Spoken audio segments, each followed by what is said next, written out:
सोते समय आपको समय नहीं देना व्यर्थ चिंतन का। उसी समय विषय चिंतन होता है, उसी समय विषय भोग की आकांक्षा जागृत होती, उसी समय विषय देखने की इच्छा होती। कोई प्रपंच की बात याद करते हुए या मोबाइल देखते हुए या कोई गंदी चेष्टाओं का आपकी रात बेकार चली जाएगी। अगर गंदी चेष्टा हो गई तो सुबह भी बेकार हो जाएगी, दिन भी बेकार हो जाएगा, निरुत्साहित हो जाओगे। मोबाइल है तो जिस समय आप अपनी शैया पर जाएं स्विच ऑफ कर दें। उसमें मैसेज घंटी आने का कोई भी रास्ता मत रखें। मान लीजिए आप उपासक हैं भगवत प्राप्ति के, 30-35 वर्ष ये नहीं था तो सब मर नहीं गए थे, और बोले इमरजेंसी, जब इसकी 30-35 वर्ष से पहले इसकी कोई रचना नहीं थी, मुझे लगता है, क्योंकि 30-35 वर्ष में ही इसका विस्तार देखा है। नहीं तो कभी किसी के पास मोबाइल नहीं। कोई बड़े अधिकारी तो इतना बड़ा वो, इतना बड़ा वाला वो ऐसे रखते थे, नहीं तो मोबाइल तो हमें लगता है 30-35 वर्ष। तो फिर इमरजेंसी कैसे चलती थी, कैसे चलती थी इमरजेंसी? और आप ब्रह्मा हो क्या कि इमरजेंसी संभाल लोगे? स्विच ऑफ करो। जो सब इमरजेंसी संभालने के लिए तैयार, रात दिन न सोता है, वो हर समय जागृत रहता है, वो हमारा आराध्य देव है। स्विच ऑफ करो, चिंतन लगाओ श्री जी का। ये जो रात्रि के शयन के समय मोबाइल में इधर उधर दृश्य देखने हैं, अपने सर्वनाश का बीज बोना है। मान लो, हमारी प्रार्थना मान लो, ये उस समय मन आपको परेशान करेगा जब कमरे की सिटकिनी अंदर से बंद होगी। सबसे प्रार्थना है रात्रि के शयन के समय। तो बोले फिर ठीक है 10 बजे तक देख लेंगे मोबाइल, इसके बाद शयन के समय भजन कर लेंगे। होगा ही नहीं। क्या तुम देखना चाहते हो? प्रिया प्रीतम के सिवा और कुछ क्या देखना चाहते हो? वो तो सुभग सुंदरी सहज सिंगार, सहज शोभा सर्वांग प्रति सहज रूप वृषभानुनंदिनी। हमारी स्वामिनी जी की सुंदरता छुपाने के लिए आभूषण पहनाए जाते हैं, औरों को तो आभूषण सुंदरता बढ़ाने के लिए। यहां छवि के छिपाए बे को ऐसे के दास होके क्या देखोगे मोबाइल में? क्या देखना चाहते हो? वासना की क्रीड़ा, और तुम उस क्रीड़ा को देखना चाहते हो? परमार्थ के पथिक हो। देखना है तो प्रभु को देखने की वृत्ति रखो, अन्यथा मूंद लो आंखें प्यारे, महान फल प्राप्त करोगे। सबसे प्रार्थना है एकांत में मोबाइल रूपी दुश्मन से बचो, क्योंकि जब आप गंदी बात कहीं देखोगे तो आपके अंदर वैसे ही चिंतन बनेगा, वो ऐसे ही लगेगा मैं भी ऐसा करूं, मैं भी ऐसा भोगूं, मैं भी ऐसा देखूं। मान लीजिए आप, जब हमारे शास्त्र कहते हैं कि पशु पक्षियों के मैथुन को भी नहीं देखना है, अगर ऐसा एक बार दृष्टि पड़े तो मानसिक प्रणाम करके दोबारा दृष्टि ना देना। वो आप मोबाइल में ऐसी चेष्टाएं देखोगे, कैसे आप भगवत भजन करोगे? कैसे भगवत प्राप्ति का उद्देश्य रख पाओगे? ये कलयुग की बहुत महीन चाल है कि उसके बिना काम नहीं चलेगा और हम तुम्हें काम से युक्त कर देंगे। इसके बिना काम चलेगा नहीं, तुमको रखना पड़ेगा, और जब तुम इसे रखोगे तो हम काम अपना कर लेंगे। कलयुग ने कहा हम अपनी व्यवस्था बना लेंगे। यहां कह रहे जब आप नींद में जा रहे हैं तो बिल्कुल मानो मृत्यु शैया पे जा रहे हैं, आपको उस समय नाम जप में बहुत ध्यान देना है, कहीं मन बहक ना जाए। तो क्या होगा, 5-6 घंटे जो आप लेटोगे ना, वो भी भजन हो जाएगा। हमारा जो सततम योमाम स्मरति नित्यशा है ना, ये पूरा हो जाएगा। नहीं उस समय हम सो जाएंगे तो हमारा 6 घंटे का भी योग हो गया, 6 घंटे भजन रुक जाएगा। और ये 100% पक्की बात अनुभव की कहते हैं, यदि सोते हुए भजन करोगे तो जगते, कई बार तो पकड़ा है कि अगर आधे पद में बेशुद्ध हो गए तो वो पद पूरा जगते ही शुरू हो गया है, मतलब बीच में स्थिति भागवती की रही। जैसे बेहोश करते समय हमने कहा था जब ऑपरेशन की हमें बता देना, तो उनका बाबा अब इंजेक्शन लगाने वाले हैं तो वो 1 मिनट हमें केवल दीजिए, अपनी चित्तवृत्ति। तो जब होश आया तो वही पहले चिंतन चल रहा था, वही चिंतन। जैसे सोने के समय बेहोश हुए तो जगने के समय वही चिंतन, ऐसे ही इंजेक्शन से जब बेहोश हुए और जब होश आया तो वही चिंतन चल। बहुत बड़ा चमत्कार अभ्यास का है। नींद खुले तब से लेकर गाढ़ नींद आने तक स्मरण में कभी रुकना नहीं। और आपको एक छूट दे रहे हैं, कभी कभी क्या होता है कि एक मंत्र में, एक नाम में जैसे बहुत देर अभ्यास करते हैं तो मन उबने लगता है। इसका स्वभाव है, ये अनुभव की बातें कहते हैं, इसका स्वभाव है नवम नवम। नहीं तो ये मतलब, तो इसको हम लोगों ने कैसे फंसाया है। जैसे गुरु मंत्र जप रहे, अब 2-3 घंटे लगातार गुरु मंत्र जप, अब इसको उबन बढ़ी, अब ये छोड़ रहा है, बीच बीच में पता चलता है छोड़ना चाहता है, छोड़ रहा है, तुरंत इसको नाम में फंसाया। अब थोड़ी देर नाम में चला, फिर उब रहा है। बहुत विचित्र है ये। अब उसको फंसा दिया। उस पीछे की बात अभ्यास के समय, नमामि समीशान निर्वाण रूपम विभुम व्यापकम ब्रह्मवेद स्वरूपम। चिंतन, पदगान कर रहे, ये भगवान शिव पदगान कर रहे हैं और उसका चिंतन, निर्वाण रूपम विभुम व्यापकम ब्रह्मवेद स्वरूपम।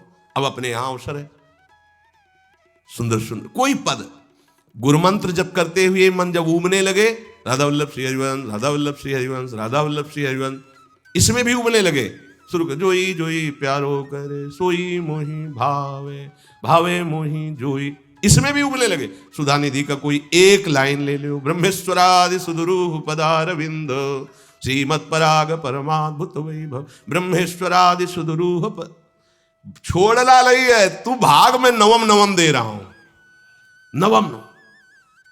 इसको फंसाने के लिए आपके पास अस्त्र हो, जैसे यहां चाकू, यहां पिस्तौल, तलवार, ये वो सब बिल्कुल वीर सजा रहता है, ऐसे ही अपने लोग सजे रहते हैं। छोटा राधा, अब उन्होंने एकदम चिपक गया आके तो कैसे मारे, तो छोटी चाकू है ना वैसे, राधा राधा राधा, थोड़ा दूरी राधा वल्लभ श्री हरिवंश, थोड़ा और दूरी गुरु मंत्र, बड़े बड़े अस्त्र अपने पास रख ले, बहुत भाग रहा है तो फंसा दिया। प्रथम यथामति प्रणव श्री, अब लग पूरा पदगा उसमें लग, प्रथम यथामति प्रणव।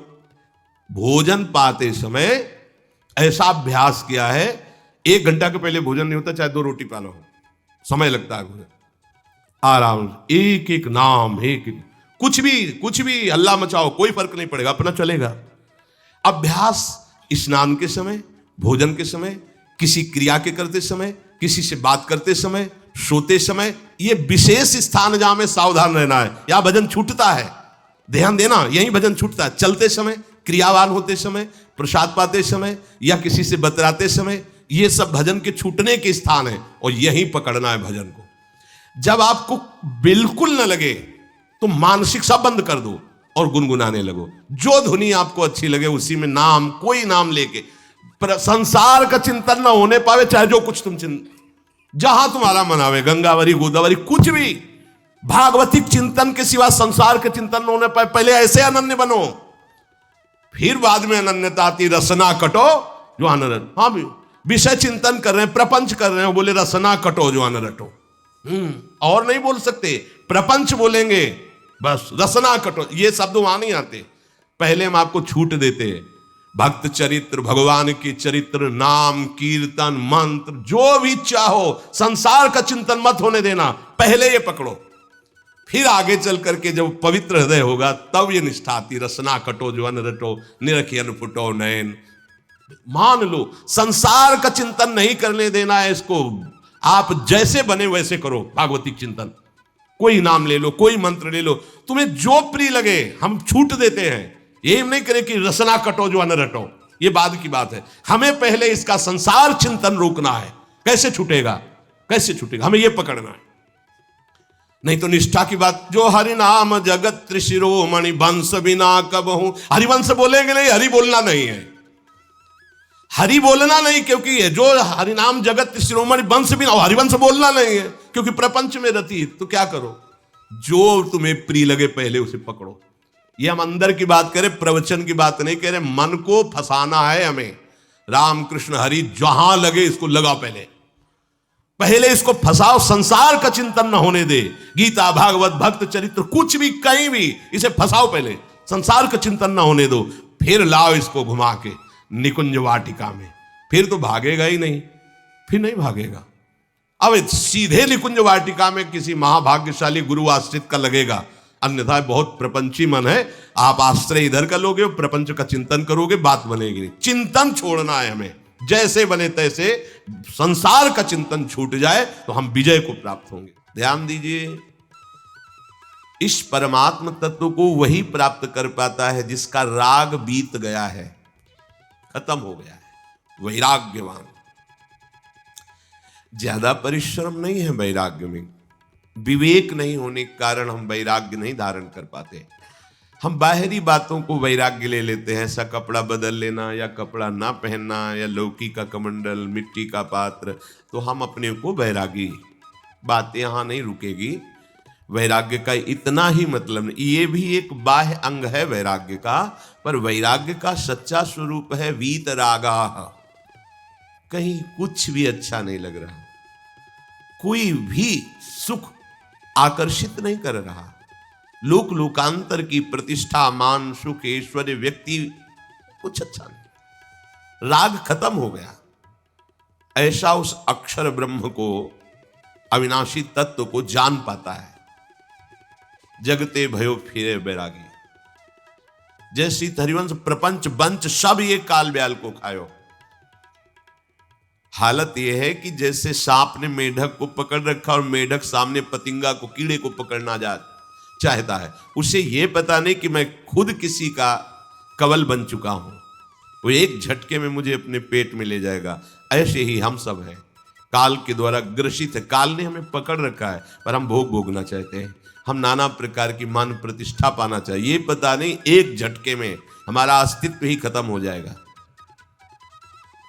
जिनके अंतःकरण में किसी भी व्यक्ति, वस्तु, स्थान, पद, प्रतिष्ठा का राग ही नहीं रह गया है, उसे कहते हैं वैराग्यवान। वीतरागाः, राग ही नहीं है। जिनका अंतःकरण निष्पाप निर्मल हो चुका है, जिनके हृदय में केवल भगवत प्राप्ति की उत्कट लालसा जागृत हो गई है, ऐसा साधन संपन्न उपासक परमात्म तत्व में प्रवेश पाता है। अध्यात्म मार्ग की ऊंचाई पर वो स्थित हो जाता है।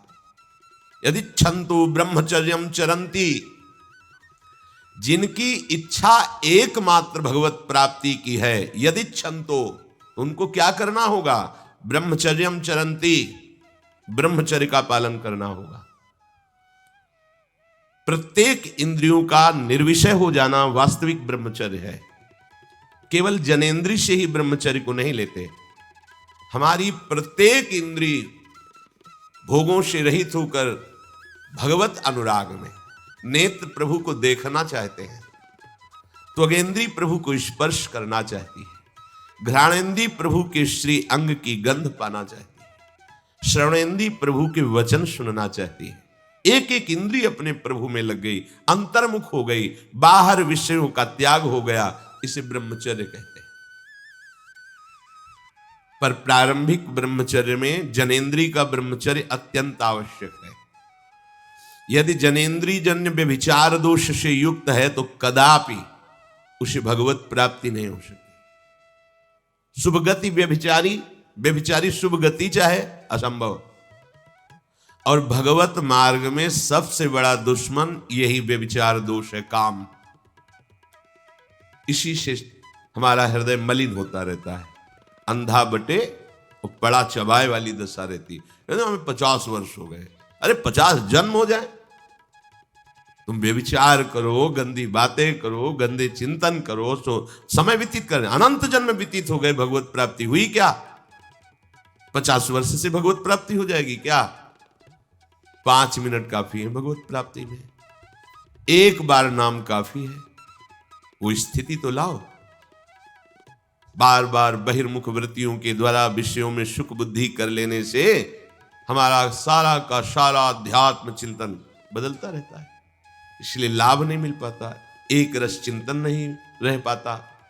बार बार विक्षेपी विषय करते रहते हो, हम सहते रहते हैं और भोगते रहते हैं। एक बार तो हिम्मत करके उठो, अवलो नशानी अब ना नशई हो, एक बार तो दृढ़ बनो।